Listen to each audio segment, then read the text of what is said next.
How to hire the right people for your business. I've told you before that your business is only going to grow if you get the right people. How do you do that? We're going to get into it. I'm Ryan Knoll. I'm a business coach. I'm an entrepreneur. I'm running a home cleaning business doing over $2 million a year. And I'm going to tell you the secrets of how to hire the right people. How do I know the secrets to how to hire the right people? Because I didn't know how to hire the right people, and I found out that that was the only way I could grow my business. I was stuck at $1 million a year for forever, like 3 or 4 years, and I finally broke it down for myself, started automating and speeding up the hiring process and getting rid of the challenges. And I went from being able to hire one person every 3 months, maybe one okay-ish person, to being able to hire 2 or 3 great people every week, which revolutionized my business and launched me into the stratosphere. So hold tight.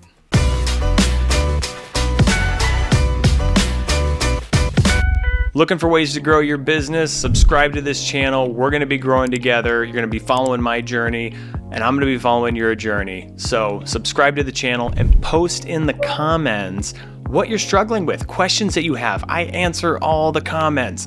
So let me know what you're struggling with, things that you've found that are working, and we're going to start growing together. Subscribe, leave a comment. Hiring has been a huge challenge since 2020. We went from crazy low demand for services to crazy high demand for services, and huge unemployment rates to low unemployment rates, and vice versa. It's been a complete roller coaster.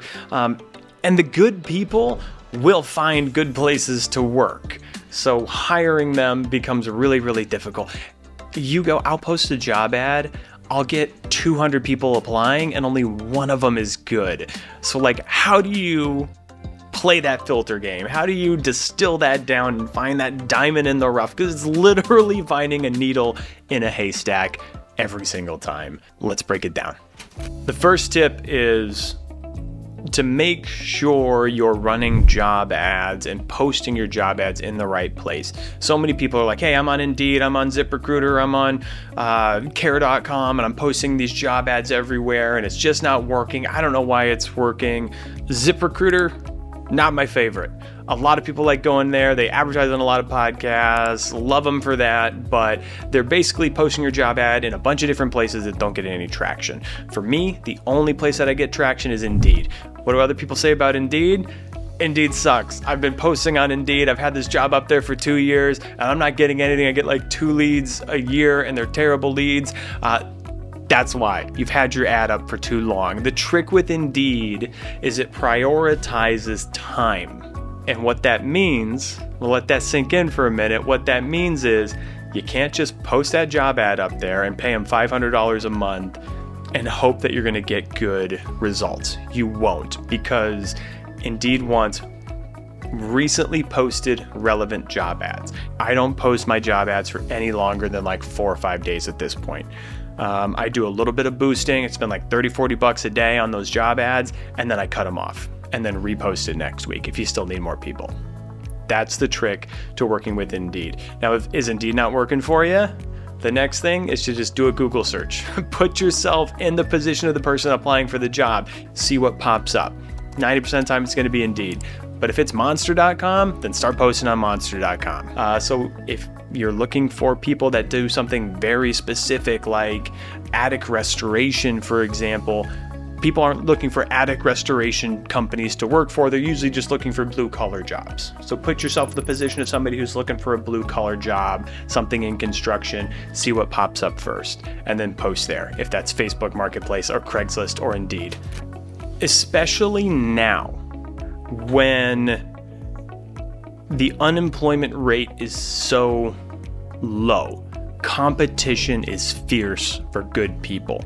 We're doing job ads and interviews all the time, and 90% of the people are trash. So we need to not only filter out the bad people, but we also have to speed up the good people. And it is a race. If you're having people email you resumes, stop that. Get them into an online form where you can get their information. You can filter them out automatically, whether that's through Zapier or Airtable automations or Gravity Forms or whatever form system you have. Go High Level can do it. All these software can do it. Just find a way that you can take the yes and no answers. Am I a felon? Am I allowed to work in the United States? Am I, have this many years of experience? And then automatically get them into the funnel. When I say automatically get them into the funnel, how do I do that? They fill out a form.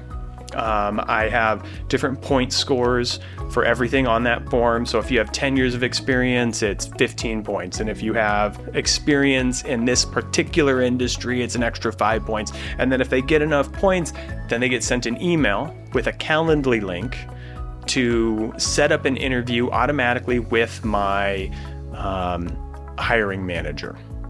When unemployment goes up, it's at 10-20%. God forbid, that would be terrible. But if that ever happened, then we can take our time, make people jump through hoops. We don't have that opportunity right now. Speed is everything. It's a race. The next piece is to make sure you're asking the right questions in these interviews. And when I say asking the right questions, I don't mean ask every question in the book. Find what really works for you. The couple of questions that I found really, really work for me is, what motivates you to work hard? And what I'm looking for when I'm asking people what motivates them to work hard is not like, oh, I want to make money. Obviously, we all want to make money. And sometimes people will give me that answer and I'll kind of ask them a follow-up.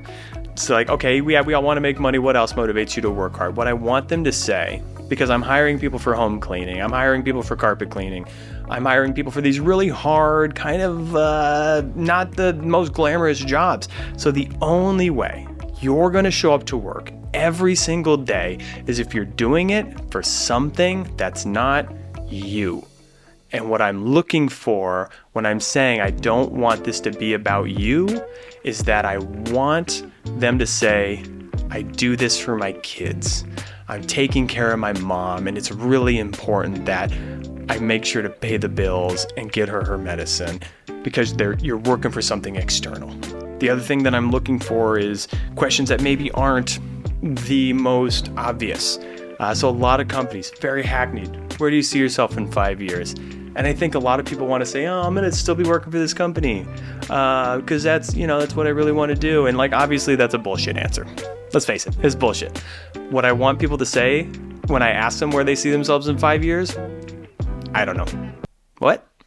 I want them to say, I don't know. I don't know where I'm going to be in 5 years. I haven't really thought about it. Or maybe I want to buy a house or something. Something that's, something that tells me that I'm comfortable where I am. I'm not looking to grow really big. I just want to pay the bills. I want to spend time with my family. And that's what I want my life to look like. So ask the right questions. Keep track of those questions, write down what those answers are, and eventually you're going to come up with your own questions, and you're going to start sort of figuring out what works, what doesn't work. All that said, I am a collector of great interview questions. If you have a great interview question, please post it in the comments below for me.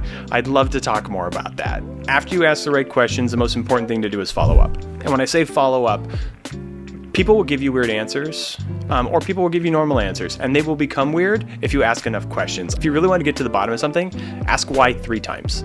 I had this lady, wonderful person that I was interviewing, who told me that her hobby was art. A trick to being able to ask anybody anything is just, spend enough time doing that. Just take an art class for an hour, and you're going to learn so many different tools and things that you can use to push this conversation ahead. So the thing that I learned when somebody says art is, what's your medium?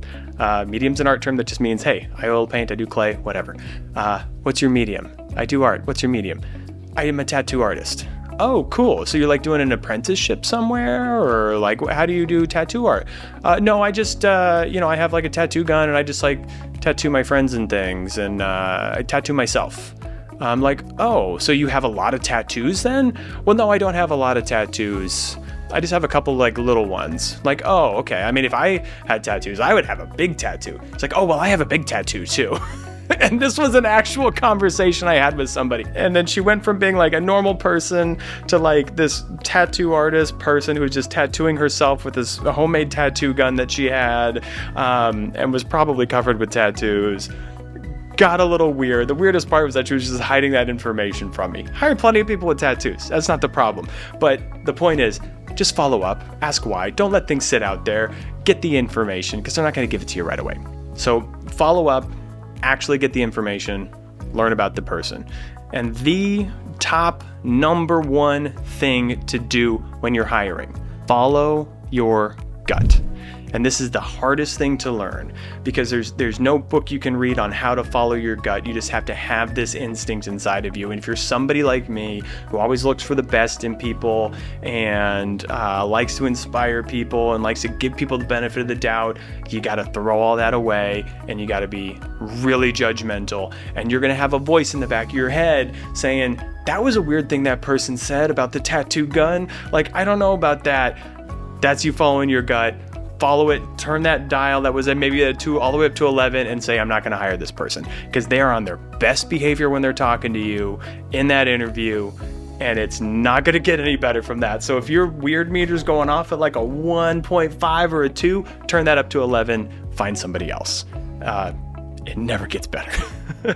They only get weirder, I promise.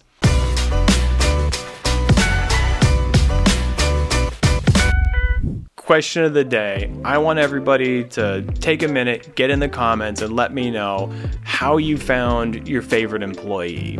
Put it in the comments. How did they come to you? Were you interviewing? Was there a technique you used when you interviewed them? What questions did you ask? Or when you were interviewing them, did they seem special at all? I've seen this happen a ton, where it's just like, this employee's gonna be okay-ish, and they turned out to be a rock star. And the people that I was like, oh, this person's gonna be awesome, totally bland when they started working, and they probably only lasted 3 months. I want to hear your story. Put it in the comments. Tell me about your favorite employee. Tell me how you found them.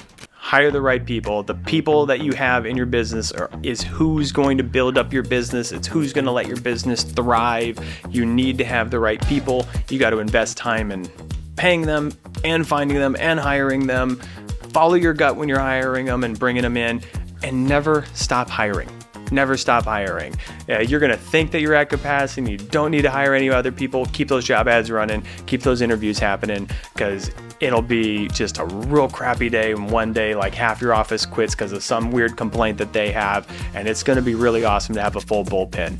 Never stop hiring, and always follow your gut.